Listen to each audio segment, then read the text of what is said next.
We are delighted to welcome Mr. Rakesh Sinha, founder and CEO of Quintes Global Private Limited, to the Youth Entrepreneurship Summit 2023. Mr. Rakesh is an IIM Calcutta alumnus and was recognized and awarded as the most promising business leader in Asia 2021 to 2022 by Economic Times and Times Group. And very recently by URS Media and Asia One magazine featured Mr. Rakesh as Asia's Greatest Leaders 2021 to 2022. Mr. Rakesh is one of the few leaders globally certified as an authorized evaluator by ITSQC of Carnegie Mellon University, USA, for ESCM and a certified program coach from Canada. As part of his social responsibilities, Mr. Rakesh mentors young leaders from leading management institutes, devotes time and energy to social projects along with like minded people, thinking beyond the present for creating think tanks for 2030 and making India a better place to live and the global village. We are honored to welcome Mr. Rakesh Sinha, founder and CEO of Quintes Global Private Limited, to share his wisdom on Youth Entrepreneurship Summit 2023.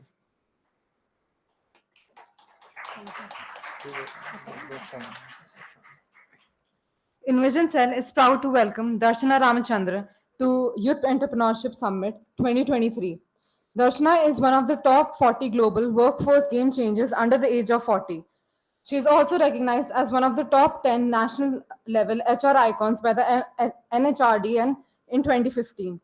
A triple gold medalist and a university topper, Darshana has more than a decade of experience in setting and scaling up diversity and inclusion practice in large enterprises like TCS, SDFC Bank, and Vodafone Idea.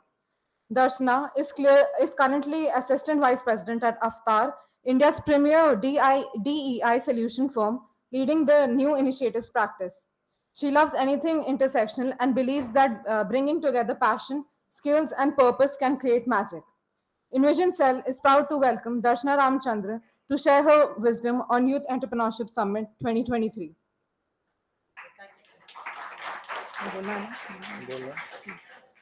I'll now welcome Devashish to take over and proceed with the panel discussion. Good afternoon, everyone. Good afternoon, panelists. I hope you had a great day. Am I also a panelist or am I supposed to ask the questions? No, ma'am, you're also a panelist. All that we said is So it's great to have such a experienced panelist with us because they bring a lot to the table that we as youngsters do not know. And so before we start with the panel discussion, I would like to introduce the theme to the audience. So we, the Envision Cell family, realize how much of an impact technology has on our lives, on all of our lives.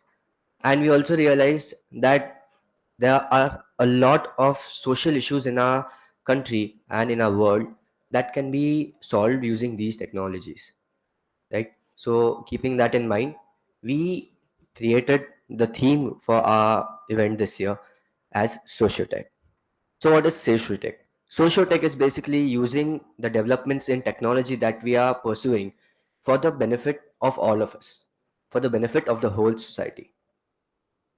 Socio Tech recognizes that technology has an impact on our people's lives, and this approach seeks to ensure that these technological innovations not only bring economical benefit but also social benefit.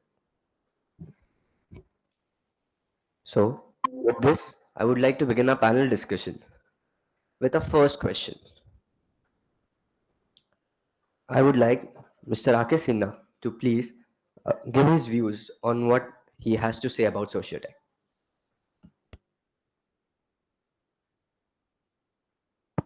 Does it work? Yes. Somebody standing in the back can hear me? You can hear me well? Good afternoon.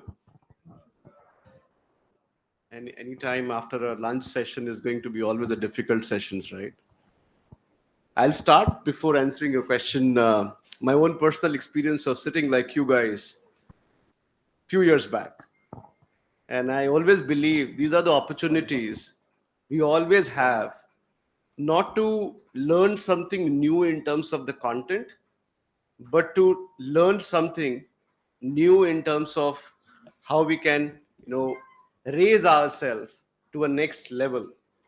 These are the opportunities to take a leap.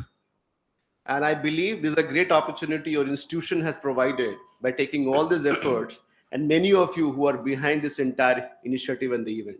So I think I'm absolutely excited and great, honored to be here with all of you and going to share some of my learnings with you. I think the question is more on the topic, very well also articulated by our friend here about Socio Tech. I think these are great topics to talk about. But do we understand first the amalgamation of this entire sociology and the technology? I think how it really comes together. This is not only about a kind of organizations, which is my view, which needs to be worrying about. This is any organization, any startup, any entrepreneurial venture should be worrying about how to look at that social impact, whatever they're trying to do. These days, large corporates are quite focused about social impact through ESGs and so on and so forth. But there are many other ways where you can think of social impact. I give you something very interesting from my perspective.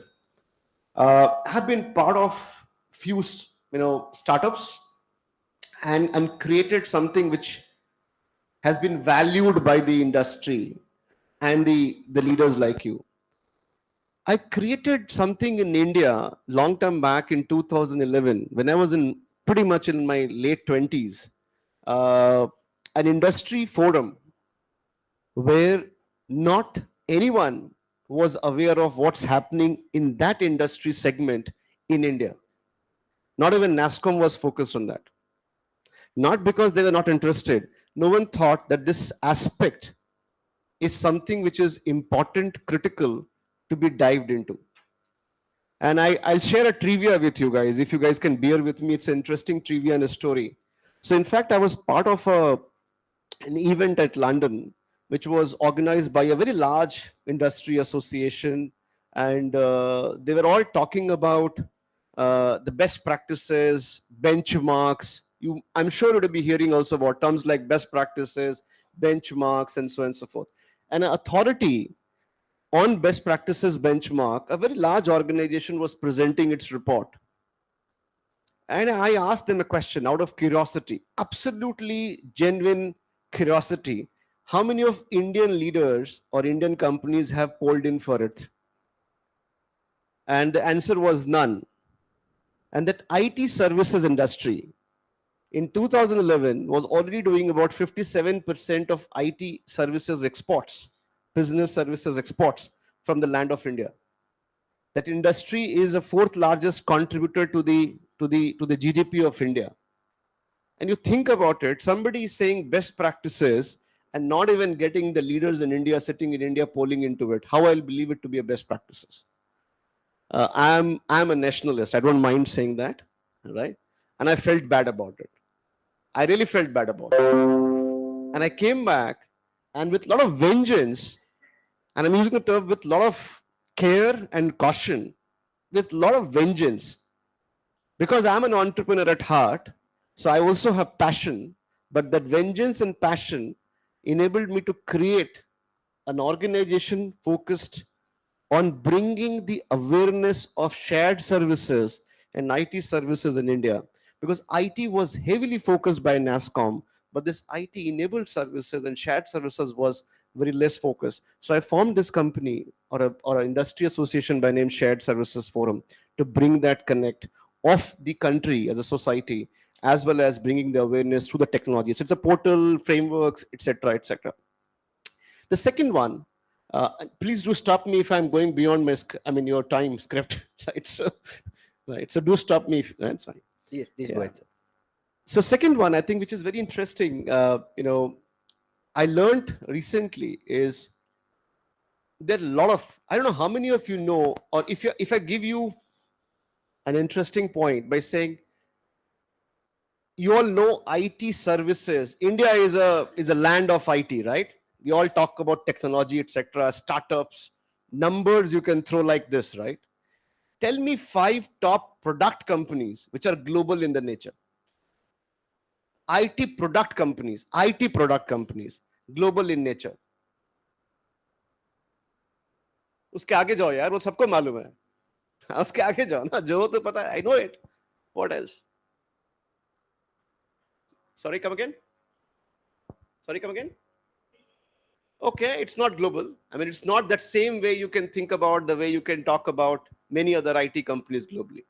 Zoho, of course, because it's in news, right? We all are aware of that. I think it's the first unicorn from that point of view. It's a product company which has created its global presence. There are many like that, NewsN, etc., etc.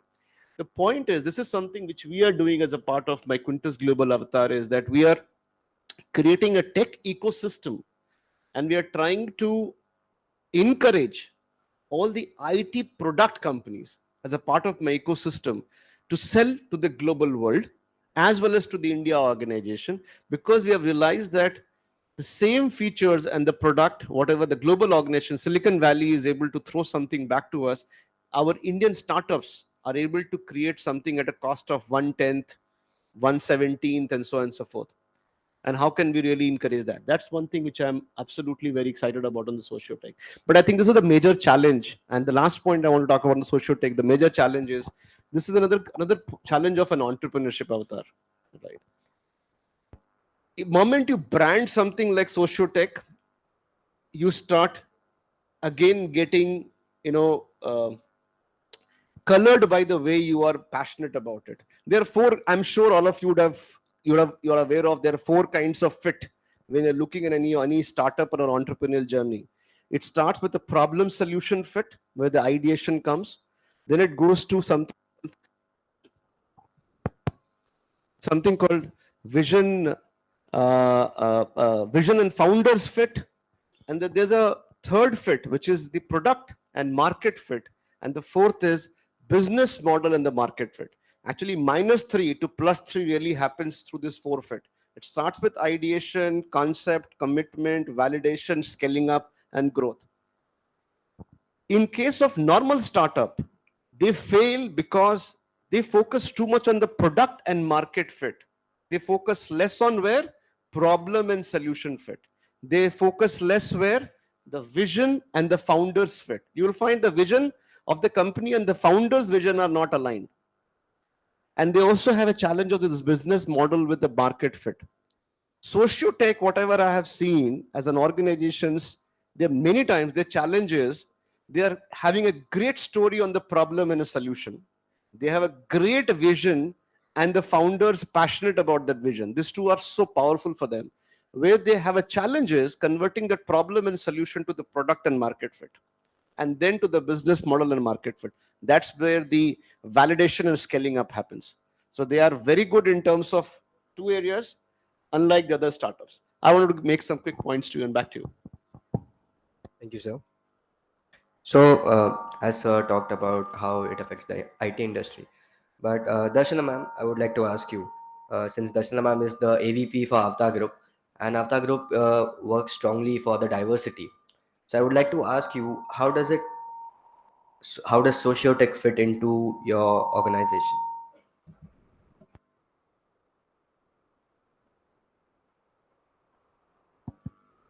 Can you hear me? Yeah, thanks for the question, Debashish. And yes, Mr. Rakesh spoke very well. I can keep listening to him for hours. That's what I was telling. Because yeah, that's it. So before I even answer the question, I had a question for all of you, because this is lunchtime, and you all might be feeling a bit lull and listening to us, keeping, because this is like we can keep on speaking on the topic for hours, but we want to hear from you. So what do you think is the women workforce participation in India? By workforce participation, I mean, how many women are engaged in economic activities in India? Yeah, women in this room, and male students also. I want to hear from them. What do you think? Yes, please say 30, 40. Yeah, very optimistic. Yes. Next. Yeah. Okay, very close. Okay. Good. So yeah, so it's 19%. And we are, I would say, out of 146 countries in the world, we are in like the 141st position. So you imagine a country like India, and even Ghana is better than us. So that's the point I would like to put forward. So before even going there, so let me tell you stories of 4 or 5 women. Okay, these are not I mean, stories that came out of somewhere. These are stories of women whom I have met. Okay, so first, it is a girl. Okay, her name is Shreya. She has a strong inclination towards max. Okay, but she is not sure if she can have a career there because she has not seen any role models in maths. In fact, none of her faculty members are women maths teachers. She doesn't have that. So that is the story of Shreya. Okay. Next, coming to Ramya, she is a college student. Okay. Now, for her, she is coming from an underprivileged background. Okay, so she can't afford education. She wants to study further. She can't afford education. Now, coming to the third lady, Rekha. All these are factional names, though. So, coming to Rekha, she has two kids. Okay, was working in an IT major, wants to continue job, but she is not able to find jobs which will help her work during her kids school timings. It's between 7:30 and 3:30. She can't find a job like that. So because companies want her to work for 9 to 10 hours. Very well qualified engineer, was working in an IT major, can't find a job that way. And fourth one, okay, a lady named Saumya. She is, let's say, a 15-20 years experience, okay, but I don't know if you have heard, there are many things, many stereotypes, biases in the workforce. If you don't have proper support of your manager, let's say if a manager, if I ask for flexibility, they say, half day ka kaam hai kya aaj? So that, if that is the culture that the institution has, so what happened to this lady? She has been in this starting role, which she started as business analyst for like quite some years, 10 to 12 years. She has not moved to a managerial role. Now her son moved to US, so she is deciding to get out of the workforce. She is saying, what am I achieving here? Because I am here where I started, I have not reached anywhere. Well, whereas my male peers, they have moved across managerial roles, I have not reached anywhere. So she is planning to leave the job. Now, what is the common thread here? So all these are women folks who are not able to contribute to workforce participation, and this is affecting our social development, ladies and guys here. So that's the core point here, moot point that I want to discuss. And yes, technology can certainly add value. So let's start from that story again, from this math, where the girl wanted to study maths and she didn't see role models. So I don't know if you have heard, there is something called Girls Who Code. It's an initiative in US. We don't have anything like that in India. So what this institute found out was that, let's say boys versus girls, okay, they're asked to type one line of code, okay.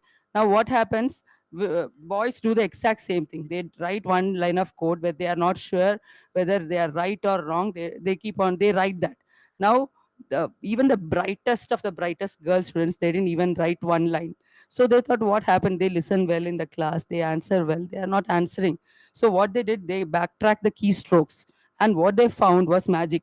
They had already written multiple lines of codes, all correct, but they deleted it. Now, where does this start from?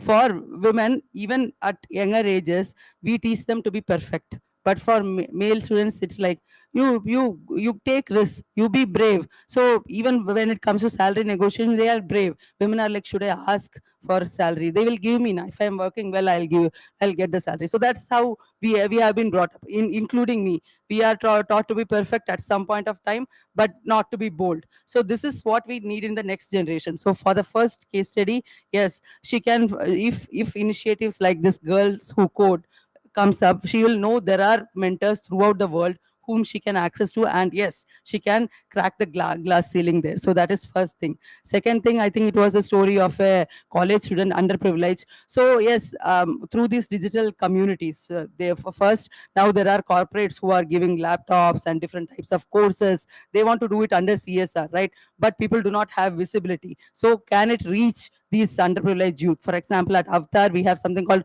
Project Putri, where we reach out to students from underprivileged backgrounds, then help them teach coding, and something called intentionality for women students, because they need to be intentional throughout their life. They can't drop out of workforce somewhere or sometime.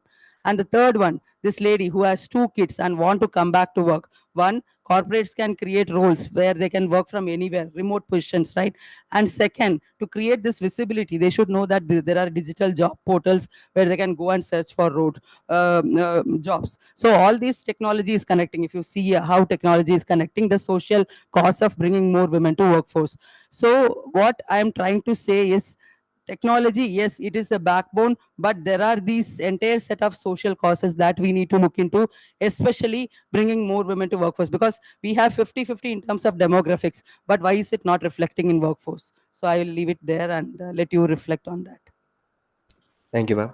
I think we all agree when ma'am says that women are trained to be perfectionists. Because if I tell you from my personal experience, my sisters were always in 90s and I have never crossed 80, I guess. But that is keeping at schoolwork. But other than that, in the field also, we see that women do great when they are given the authority. But I have another question over here, that we all know how costly it is to develop new technology, how costly R&D is. When someone is going to all that cost to develop some technology, how do you expect them to give it to the general audience? It's for open to all. Just take it because I think the this is where when you are building anything new, either it's a technology product or anything, and many of you will become a CEO as an entrepreneur of the next generation very clearly. So I think uh, I would recommend you to start thinking and reflecting like an entrepreneur. If you think like an entrepreneur, you can do anything in the corporate world, right? So connecting back to the question, I think it's about when you're creating anything new, like a technology which really comes with a lot of R&D, a lot of cost, like etc. There are various stages of going through it, right? Usually, and you all have studied about this MVPs and so on and so forth. So I don't want to repeat MVPs and so on and so forth.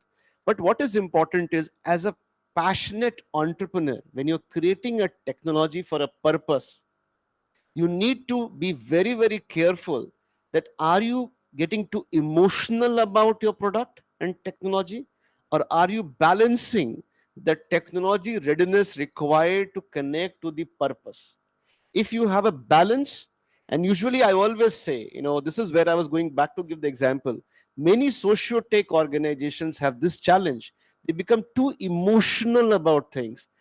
Until unless they're a Section 8 company. If they're a not-for-profit Section 8 company, they can do anything. But if they are a company, they need to be balancing the art between the cause and how to scale it up.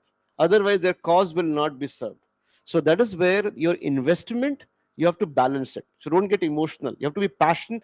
Passion is different than emotions. So you have to be passionate, but not be, you have to be emotional, but not negatively emotional, right? By saying, up to whatever I have to do it and do whatever it is. The another quick bit on this is that I think I have seen a lot of technology products failing after a lot of investment is not because of the investment it requires, because it was not able to communicate two things: the solution and the market. So they have created a beautiful product. I can give you examples of hundreds of products because I write a lot of reviews. We have a platform, actually, we have a team which writes reviews for the tech companies and so on and so forth. The biggest challenge is they create a product, and big companies, global companies, forget about just a small company. I'm talking about companies like SAP, Oracle. I don't know how many of you know, just give me about, you might have, many of you would have used smartphones, Apple iPhones, etc. Are you aware what is the actual usage of the features in an iPhone? How many, what is the percentage in percentage terms? Many of you would have, would be using iPhone. Any guesses? What is the actual usage in terms of percentages of all the features and the product that iPhone brings in? Any guesses? I'd say about 30%, maybe. 30%, okay. 5 to 10%. 5%, okay. It's safe, huh? Okay, not bad. I think maybe it'll be good to hear from people from the back as well if they've got my question. Any inputs? Okay, no worries. I'll give you a global number. This is, he was trying to be the safe. That's a reality. It's about 15 to 16%. It's about 15 to 16%. So what you paid about a lakh of rupees for a phone, you're using only 15% of that as the max, right? So what really you are using is, actually you could have bought another product for 15,000 rupees and could have done the same thing, right? This is the case with a large technology companies like SAP, Oracle, everybody. In India, globally, they are utilized about 30 to 33%. India, the utilization is less than 19%. And they pay crores for it. The point I'm trying to make here is, you do a lot of investment to build a product, but where you lack is connecting to the solution. And this is where you're not able to be a business leader. You become a technology leaders. You have to become a business leader. I don't know if I was able to answer your question. Yes, sir, definitely. So my next question is for Srividya ma'am.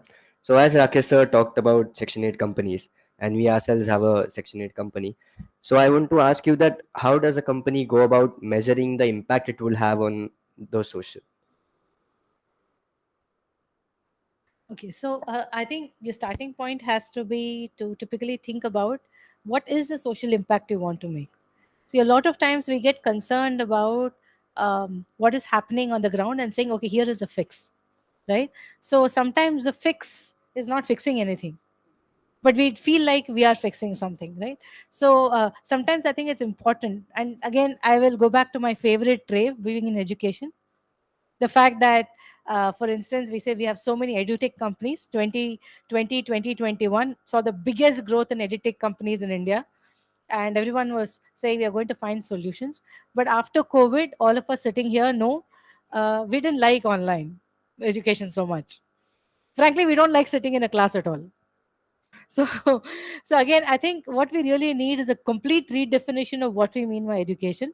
And until we fix that, we are not going to use technology to fix it. So this kind of reminds me of a very interesting quote I read a couple of days ago in a book called The Art of Design. The Art of Design, and I think it is by this person called Murari, who is an abstract artist of the sculptural type. And he said there would be no technology if it was not for humans, but now humans can't exist without technology, right? And that is the truth of the matter. The question is, so therefore, what are we really designing using our technology to solve problems? So I think before getting into impact, is a great question to ask, because we are not asking impact questions, then we are really not solving for anything, right? So it's a good question to ask, but I think we need to ask that question not at the end of the solution, but at the beginning of the process, right? So that is when we are going to actually start figuring out what is the right problem to solve, and then start figuring out how we are going to make a difference, and therefore what our products have to be. So I am not sure if I've entirely answered your question, but yes, if you want to measure impact, don't start at the end. My point is start at the beginning. First, figure out what it is that you want to solve. So I'll give you another quick example of besides edutech. I know we have been doing a lot of work with the villages around here, and one of the interesting campaigns that our students have taken up is to go and talk about period awareness and things like that with our students, right? So, not among these villages, but in fact, I am doing a research paper on sustainable menstruation, and I went to one of these villages here to talk to some of the girls about this. And they are so smart that I don't know what they really do, but they were giving me all the right answers. They were giving me all the answers that my girls here in this class would give me. So, and I'm like, am I hearing the right things?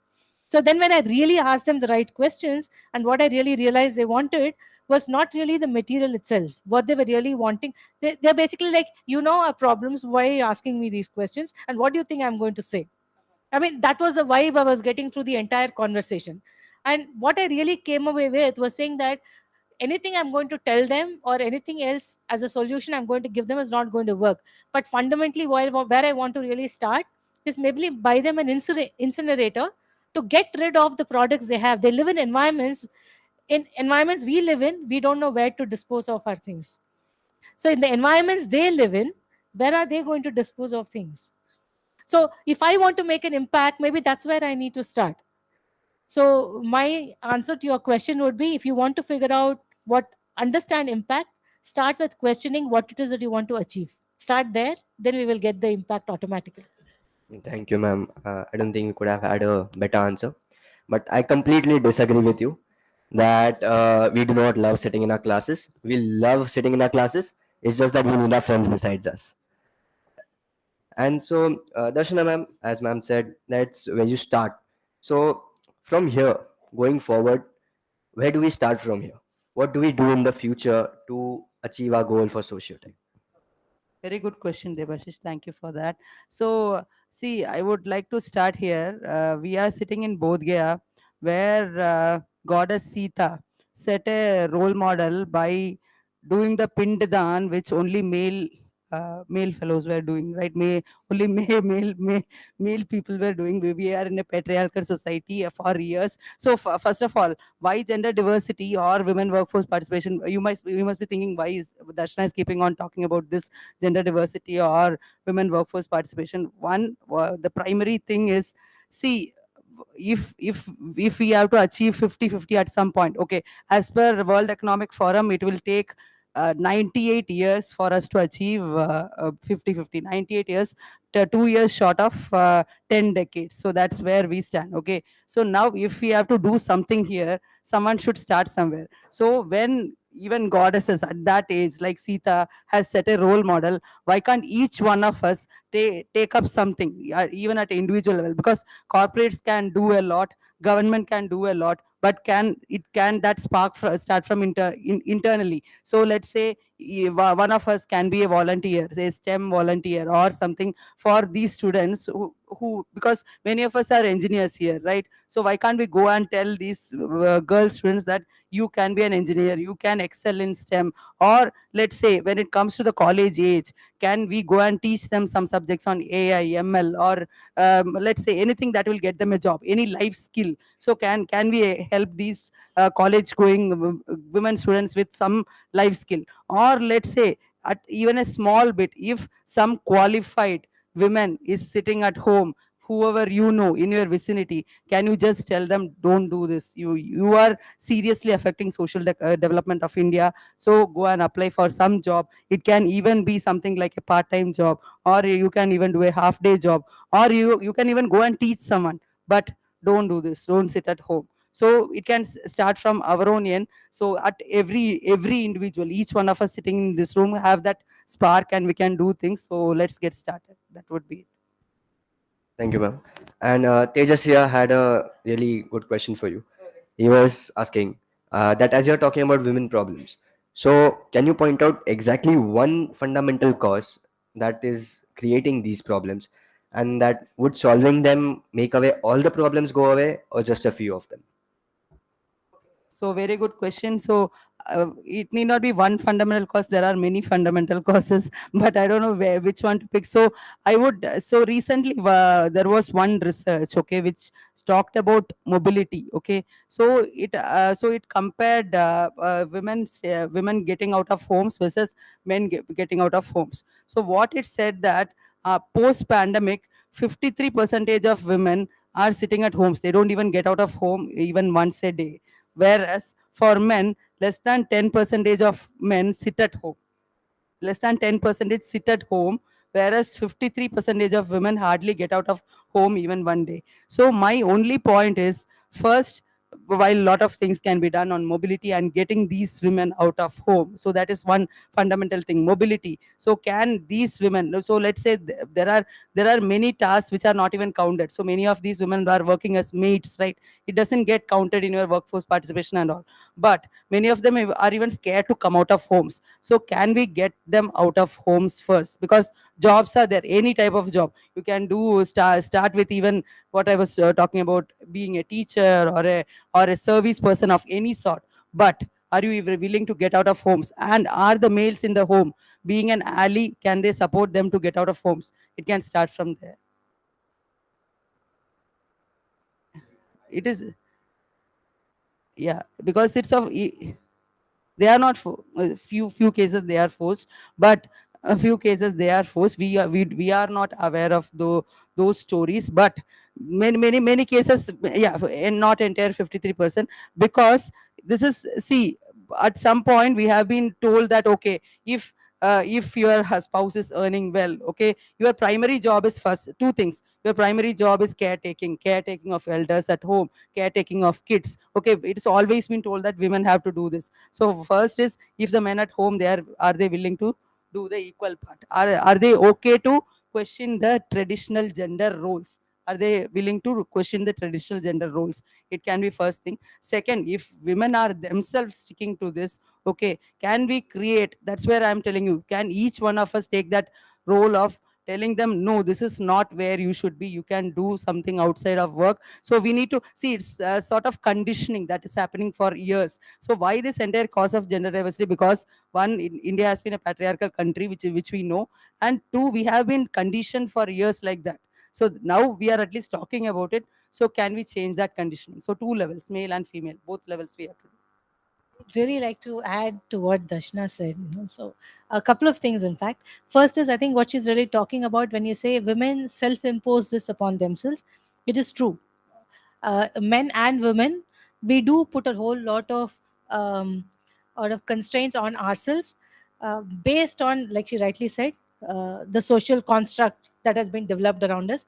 For example, for a man to stay home, he finds it extremely difficult. He feels guilty doing that because he thinks his job is to earn the bread for the family, right? And if he does anything less than what he should be doing, then I think he feels a little less. And the same thing happens with the woman because she feels her role is to first nurture the family. Anything she does outside of that is actually being selfish, and which she should not be doing because she is a nurturing mother and that's her role. So these roles kind of become self binding on us. So whether it is a man who's saying, no, I am better off taking care of my kids, I can do it better than my wife, or a wife saying, no, no, I can earn better than my husband, they don't want to switch roles because the society has conditioned them in such a way. So it is quite possible that there are women who can earn more for whatever reason, and there are men who can be better nurturers. Why don't we just let them be who they are? And most of the time, this conditioning is what I think stops us from achieving what it is we want to achieve. So that was the first thing. And when she was talking about why 53% of the women are at home, it's probably because majorly women have been told that it's their job to stay home. Now they feel that if I can stay home and also earn something, I'd rather stay home, right? So that's only making the situation worse. So the second thing I would like to say to add to that, now actually I've forgotten what I wanted to say. I think I'll leave with that first point. Think, how many of you are aware what is on 8th March? Right? You are aware of that, right? Okay. How many? I mean, can I have a show of hands to say you are aware of that? Yeah. Okay. Fine. Yeah. Okay. Thanks. Yeah. I know we are not great. Whatever we are sharing here, many of you are disengaged, which is fine to be. I mean, are they listening? Okay. They're very protective. Huh? I was telling her she's a very protective, professor. No, because they're like that. I in would my have class. loved that in my AMCAL. No, they're like that in our classes too. So, but then they say he just said that they actually like being there. Wow, very So nice. I'm assuming they're No, listening. don't take me wrong, guys. Actually, I have, as I said, I have started pretty much being there, and I used to be part of many of the sessions, listening from the industry colleagues and saying, "ठीक है, मेरे लिए क्या है?" Right? You know, I'm just being very candid to you all, right? And that's why I'm saying, and I'll come to that point. What is in it for me when you go for sessions like this? But before that, I think the 8th of March is, of course, we all know about International Women's Day, etc.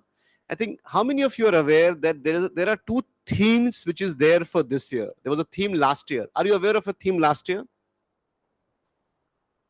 Even the women friends are not aware of what was the theme last year. This is the problem. Now you know the cause, right? How many of you are aware of the theme this year? Anyone? What is the theme this year? Are Baba, For Women's thank Day. you.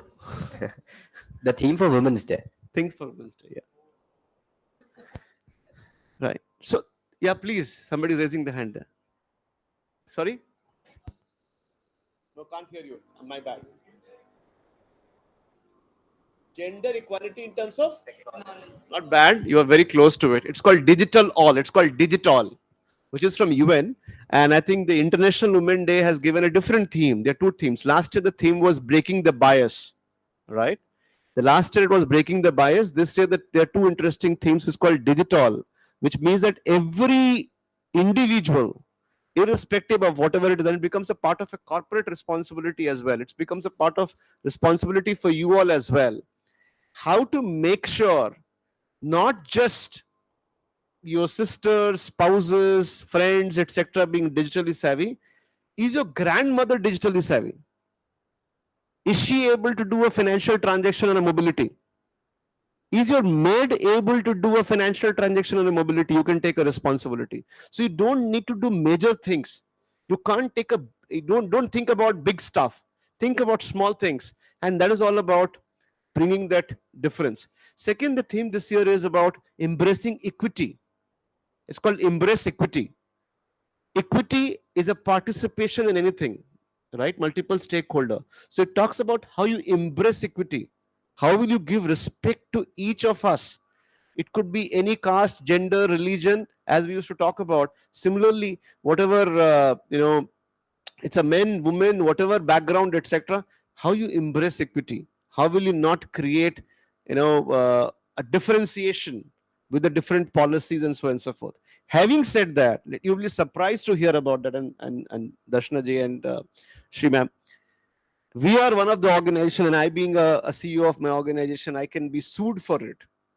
We have something called, and I have started in my company, something called biased diversity. People talk about being unbiased. I have started something called being biased.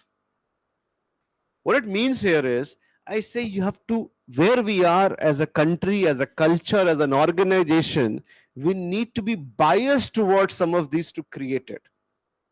So proactively, when my HR colleagues, they look for the candidates to hire from a talent acquisition point of view, they look at how can I create the diversity differently. It's not about giving any less opportunity to anybody who is deserving, but it's about continuously thinking of how to create that bias. Even our policies, when we write our policies or practices, we think about that biased way. So we don't say, okay, it's a normal policy for, like a POSH, we have a prevention of sexual harassment policy. We said, okay, it has to be different for men and women. While we said it is applicable to both, that's the first thing we made a difference. We said, okay, POSH is not only for the women, it is applicable to the both, right? But how to make it different for the both, etc., etc. So the point is actually to a question, all that what Shri ma'am said and what Darshana said absolutely is fine. But what is important is you all sitting here could not even spot it. What is the theme? So we have to make a small difference. That's the whole point. We have been conditioned like that. Koi aur karega, right? Hum nahi karenge. Absolutely, social conditioning is a root cause, and the way you start thinking about it. Thank you, sir. I just remember the second point, so if I can just say it. And Sure. I would like to say it because this is about Dr. Saundarya, who is founder of Avatar. And she has been an inspirational role model for me for a very long time. She's several years our senior.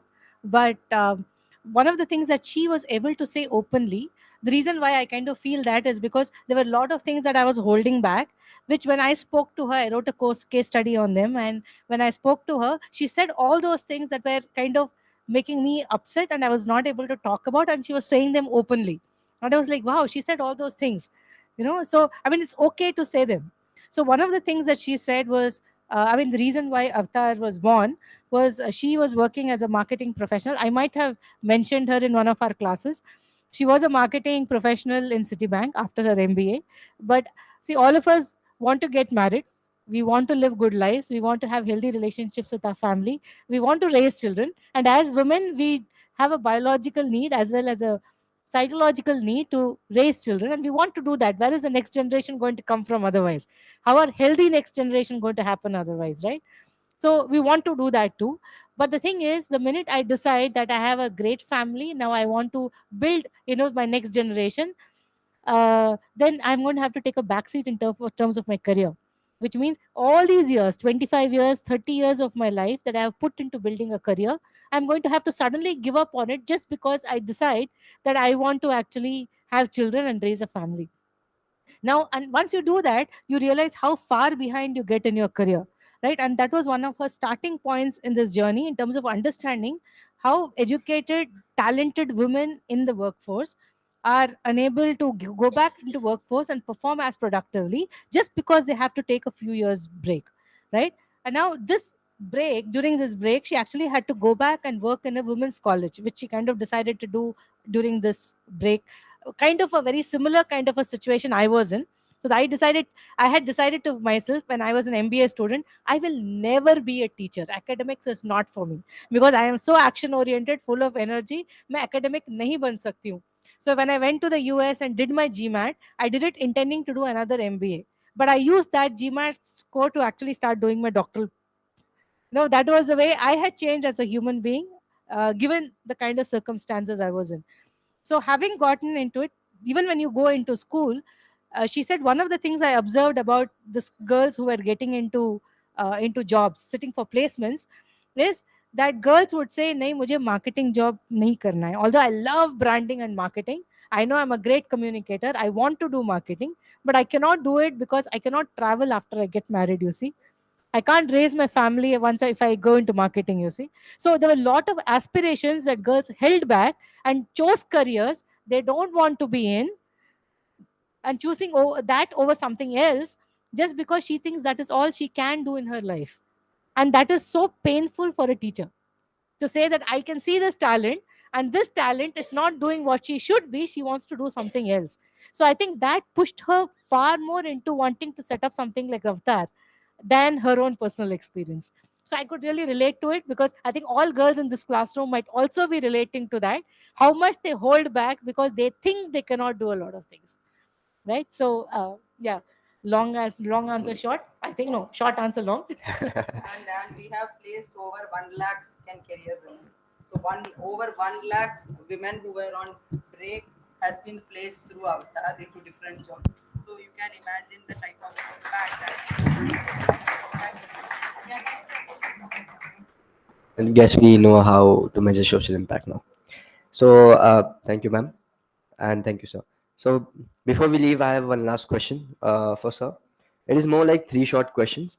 Since Quintes Global, the company that sir founded, talks about co-creating value. So I wish to ask you that when we talk about Socio Tech, how do we select our partners that we collaborate with, and what is this? What is the role that policymakers, that is our government, play in that Socio Tech dilemma?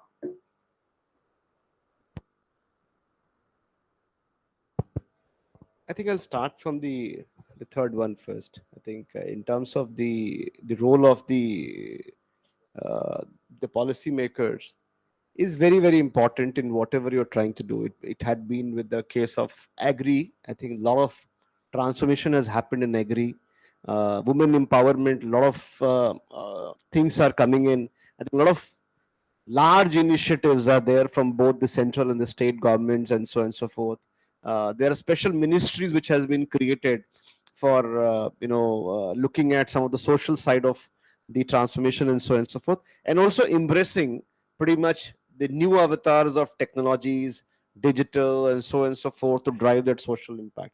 Having said that, what is still lacking is, and this is something which I raised even at a Niti Aayog recently to some of the colleagues there. We're saying the time has come now to start having a separate cell which focuses on not just startups, but focuses on the kinds of startups and the kind of impact Ashtima was talking about they can create. Each startup has its own impact. It could be an impact in terms of creating an ecosystem, employment, wealth creation, taking the economy of the country ahead. Similarly, they also have an impact in terms of the lifestyle we all going to have. The consumerism has elevated like anything post pandemic. We all can see that today. 9 out of 10 times, I can assure you, we all go to Swiggy and Zomato to order food rather walking across to the restaurant, right? A lot of lifestyle has changed. The consumerism has elevated like anything. For everything we will open immediately. Today we're talking about chatbot, chat GPTs. We'll immediately look at chat GPTs and so on and so forth. So much of the environment and our lifestyle is impacted because of whatever is happening with the startup world. And that is where the social impact programs needs to have a separate focus. While there's a lot on EduTech, for example, EduTech became a talking point for a long time. But EduTech, again, with a country like India, has to be reimagined, if I have to say that. I think it has worked well to an extent, but I think for the country like India, it has to be reimagined. And interestingly, the country like India, I believe it has an ability to leapfrog anything. You still go to the States, US, you will find they're still struggling with the mobility. I mean, they have a best of the fixed line in the world. We don't even have anything called landlines now left, right? Because we leapfrog. For everything, we leapfrog. Before even before we got our fixed lines properly done, we got our smartphones. And before smartphones, everybody in the world is. So today, I give you example. Tata Steel, for instance, if you go, there was a myth that the workers, they will not be able to do digital signing, digital lot of work. They actually do a lot of digital work today because everybody is aware of smartphone.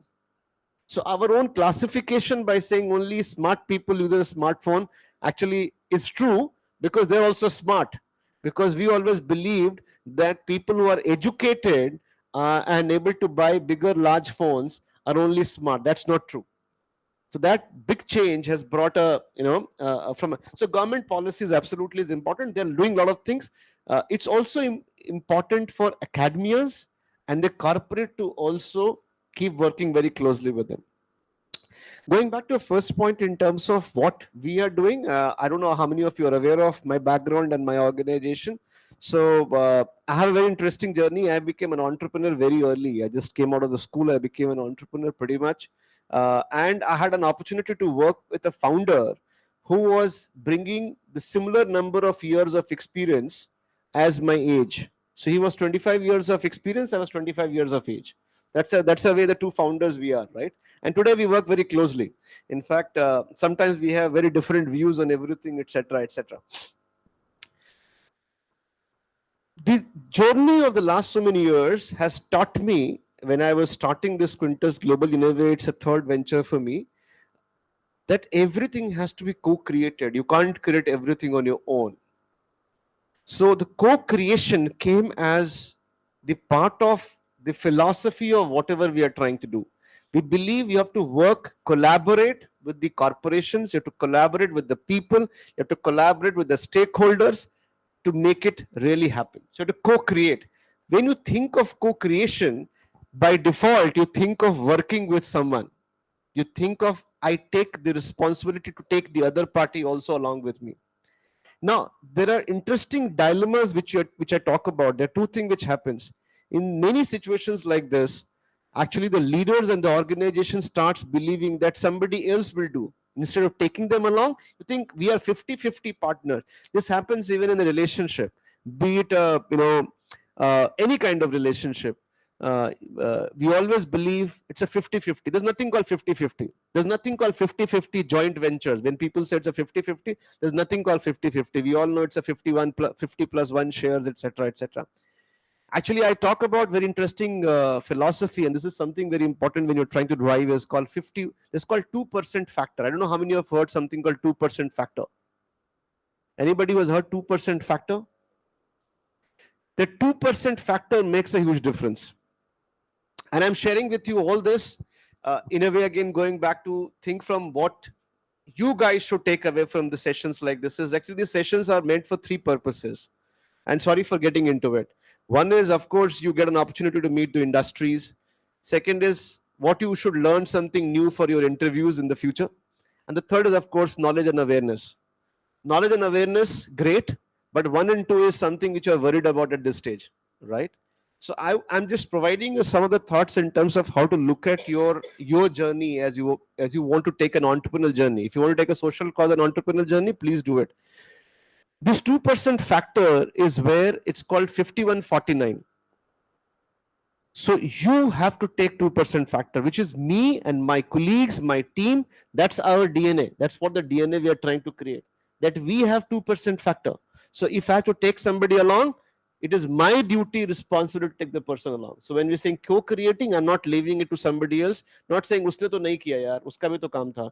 Versus we are saying, We will take you along. It's my duty with the 2% factor. So we take 2% factor. I give you, sorry, just a 30-second example, interesting example, because we work with Z Studios very closely, and I have a friend Rohit, who's the CFO of Z. We were talking about it. This is where the kind of conversation sometimes in the corporate we have with the CFOs. He was saying, Rakesh, last year we produced two things, and you have supported well. So they produced about last year. They produced a movie spending about 250 crores. There was a Salman Khan movie called Radhe. I don't know how many of you watched. Right? So neither of you watched. That's why it was tanked. It was flopped. Which is, so 250 crores, they earned about some 39 crores from that movie. Okay. And not to be quoted anywhere. These numbers not to be quoted. These are very confidential numbers. They produced recently another movie by name Kashmir Files. And they spent about some 7 crores for it. How many of you watched? See, they earned 400 crores from that. Right? So you will always have this two kind of a situation. But what is important is, as an organization, we work with companies like them to see how we can co-create value. So co-creation comes with a lot of responsibility. You will have the challenges, but how you manage that is going to be important. Right? Thank you, sir. I think today most of the ECL members will agree with you on co-creating, because we know that this event would have not been possible had we not collaborated with several committees in our college. We have our IT team here, we have our media and PR cell here, we have our PGP, SR students. And so co-creating, I think we all will agree that it is very necessary. And just a point to add here. Sure. Actually, we talk about co-creating. We also talk about simplifying tomorrow. So while you are co-creating, don't complicate it. Simplify it as well. yes, sir. But I think it's a very good. And so as I was saying, that if I had to start making a list of people that has helped us for this event, it would cross about 100 and my hand would start paining. And so one, I would like to thank all the committees and all the students that are present here. And for second, I would also like to thank our panel members for making this discussion so valuable to all of us. And I would now like to request our professor, Dr. and Chairperson, Srividya Raghavan ma'am, to felicitate our guests for today.